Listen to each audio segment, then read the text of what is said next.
90살이 넘은 연세에도 늘 쾌활한 모습으로 주변을 밝혔다는 할머니. 이대 나오셨습니다. 약학과. 굉장히 복 받으신 분이시다. 자수성가하셔서 많은 부를 누리고 사셨잖아요. 그 사모님이 아들이 셋이라. 그 할머니도 돈 많아요. 저 다세대 주택 주동해갖고.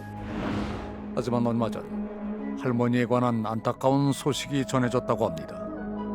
금년 4월달에 돌아가셨지. 연세가 있으니까 돌아가셨는가 봐야지. 고령임을 감안하더라도 너무도 갑작스러웠다는 할머니의 사망 소식. 이마엔 커다란 멍과 혹이 보였고 양쪽 볼과 눈, 입가에도 깊은 멍이 들어있었던 할머니. 그리고 팔에는 긴 장갑을 착용한 듯 푸른 멍자국이 길고 선명하게 보였습니다. 건강했던 할머니의 갑작스런 죽음을 도무지 납득할 수 없다는 이들. 셋째 아들 진호 씨 부부였습니다. 어머니하고 10시에 대상포진 예방 주사를 맞으러 가기로 약속을 했어요. 그래서 비번을 남편이 누르고 들어왔는데 두 아주버님이 저기 앉아 계셨어요. 제가 몇 걸음 가다가 어머니는 하고 들어간 곳이 바로 이 침실이고요. 침실에 들어갔을 때 제가 어머니를 여기서 발견한 순간 무슨 일이 있었던 건지 의식을 잃은 채 쓰러져 있던 어머니의 몸에는 한눈에 봐도 심각해 보이는 멍들이 가득했고 팔엔 파스가 여러 장 붙어 있었습니다. 가장 이상한 건 두 형들의 태도였다고 합니다. 아니 어머니 이거 왜 이래? 병원 가야지 했더니 그 옆에 따라 들어와 있던 큰형이 소란 떨지 마. 너만 아들 아니야. 우리 둘이 다 알아서 해. 어머니가 급히 이송되는 상황에서조차 두 형들이 눈길 한번 주지 않았다고 말하는 셋째 진호 씨. 병원으로 옮겨진 어머니의 상태는 예상보다 더 심각했습니다. 결국 손쓸 방법이 없다는 의사의 말에 경찰 조사를 마치고 온 두 형들과 연명 치료를 하지 않기로 의견을 모았고 자정이 지날 무렵 어머니는 삼형제의 곁을 떠났습니다. 진호 씨는 짐작가는 일이 하나 있다고 합니다. 부모님으로부터 강남의 건물과 증여받은 재산이 각 형제에게 현 시세로 100억에 이르는 재산을 주신 거거든요. 한 분당이요? 예, 각각 100억에 이릅니다. 그리고 아버지는 홀로 될 어머니에게도 따로 재산을 남겨두었다고 합니다. 어머니 댁을 포함한 빌라 5세대와 바로 옆에 위치한 다가구 주택 한 채를 어머니에게 상속해 임대 수입을 보장해줬다는 아버지. 그리고 지난 21년 10월 어머니는 셋째 며느리와 손주 가족 명의로 해당 다가구 주택의 토지를 사전 증여해줬다고 합니다. 이 건물의 토지를 21년도에 사전 증여한 부분을 두 형제가 알게 된 그때서부터 어머님한테 이것을 되돌리라고 하는 요구가 시작됐던 것이었습니다. 점심 먹으러 나가자 그래갖고 할 수 없이 걸려 나갔는데 얼때 내용 하면서 집에 와가지고 여러 욕을 하고 난리를 치더라고. 나가 아예 빨리 집에 가라고. 내쫓았는데 안 가더라고. 어머니가 완강한 모습을 보이자 요구사항을 바꿔왔다는 두 형제. 사전 증여된 토지를 되돌릴 의사가 없으면 건물이라도 자신들에게 증여해달라고 요구했다는 겁니다. 어머니께서 그 2017년에 유언 공정서를 작성을 하셨어요. 5가구의 빌라 중 4가구에 대해서는 2채씩 두 형제들한테 나눠주고 빌라 1가구와 다가구 주택을 셋째한테 준다고 하는 그러한 내용으로 작성을 하신 거고요. 8년 전 새 아들에게 나눠줄 몫을 미리 정해뒀었다는 어머니. 사전 증여된 다가구 주택의 토지가 원래 셋째에게 주려고 했던 재산이었다는 겁니다. 그 연립주택은 5개 호로 구성이 되어 있는데 대략 시세는 40억 원 정도이고 그다음에 다가구 주택은 약 50억 원 정도로 파악이 됩니다. 삼형제에게 배분될 몫이 꽤나 차이가 나는 겁니다. 어머니는 왜 셋째에게만 재산을 더 주려고 했던 걸까? 셋째가 거의 도맡아했어요. 병원에서부터 먹는 음식에서부터 아침에 일어나시면 잘 주무셨냐 전화하지, 점심에 뭐 잡섰냐 전화하시고 모든 걸 다 했어요. 아버지 때도 했다고 그러더라고요, 어르신이. 어머니의 건강 관리부터 어머니 소유 주택들의 임대 관리까지 평소 어머니를 잘 돌봐왔다는 셋째 진호 씨. 그래서인지 어머니는 사전 증여 문제로 찾아온 첫째에게 이런 말을 남겼다고 합니다.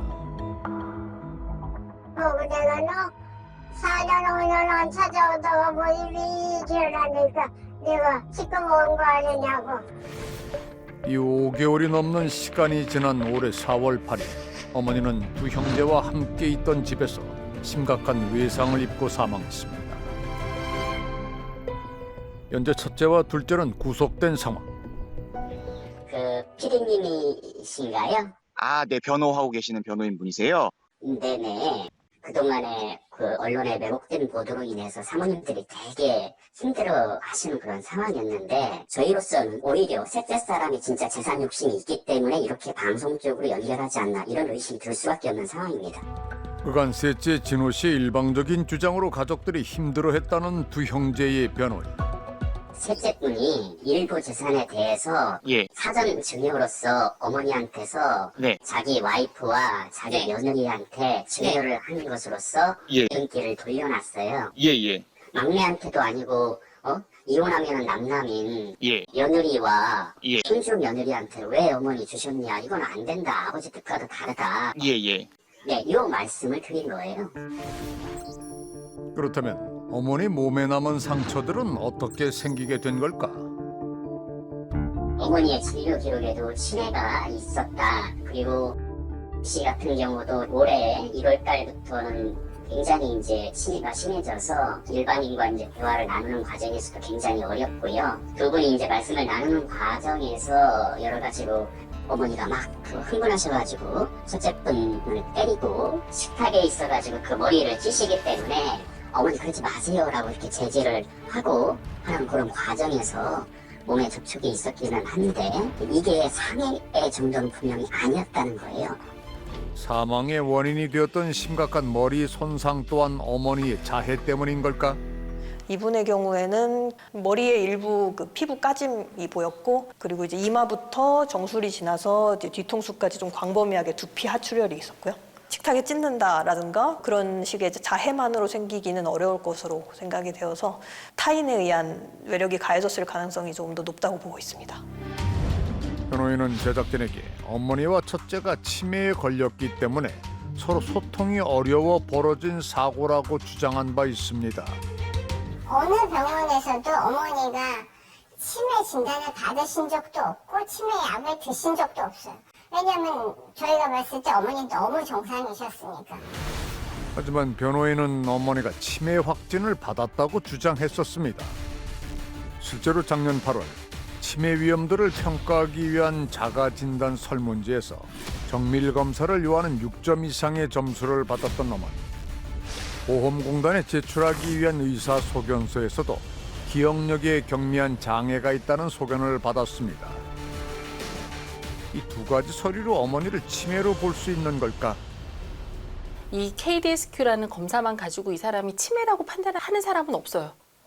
절대 그렇게는 못하고, 보면 인지기능 부분에서 의사소통이 부분적 가능, 단기 기억력하고 장기 기억력이 경미한 장애 이렇게 되어 있긴 하거든요. 90세 이상이면 초고령이라고 저희가 얘기를 하잖아요. 만약에 이분이 요양 서비스를 받고 있는 상황이었다면 요양보호사가 있었을 거예요. 그 요양보호사의 증언이 또 되게 중요할 것 같아요. 이 할머니의 상태에 대해서.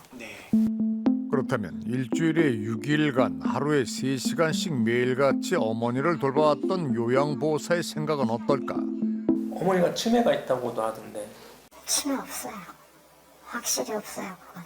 아니, 기억력도 그렇게 좋으시고 이상한 말씀 하시지도 않으시고, 제가 옆에서 아우 어르신이 왜 이렇게 기억력이 정말 좋으세요, 저보다도 더 좋으세요. 그런 적이 얼마나 많은데.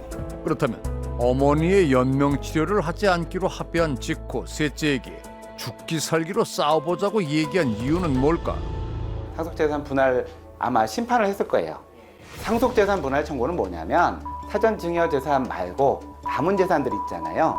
이 재산을 어떻게 나눌지를 정하는 거예요. 근데 그 기준을 정할 때는 사전증여된 것도 포함을 해요. 왜냐하면 누구는 많이 받았는데 누구는 못 받았는데 남은 재산이 얼마 안 되는데 이거를 또 똑같이 나누면 불공평하잖아요. 그래서 사전증여된 재산까지 감안해 상속분을 고려하되 남은 재산을 어떻게 분배할지를 정하는 게 상속재산 분할이에요. 유언이 있다면 상속재산 분할 이거가 할 수가 없어요. 왜냐하면 돌아가시는 분이 정해놨으니까 그대로 가는 거예요. 만약 유언장 있는 걸 알았으면 유언장을 없애라고 했겠죠. 지난 2017년 어머니가 미리 유언장을 작성해뒀다는 사실을 뒤늦게 알게 된 두 아들. 두 아들의 변호인은 해당 유언 공정증서가 적합한 절차에 의해 작성됐는지 의문을 제기합니다. 공정유언의 장소가 예. 어머니가 사시는 곳 동이면은 가까운 곳으로 모셔가가지고 유언을 받는 것이 맞지 않습니까? 예. 소초동인데 소초동에서 받지 않고요. 서대문구로 가서 받았어요. 그럼 유언 공증 자체가 조작됐을 수 있다는 말씀이시죠? 가능성이 있습니다. 그런 의심이 듭니다.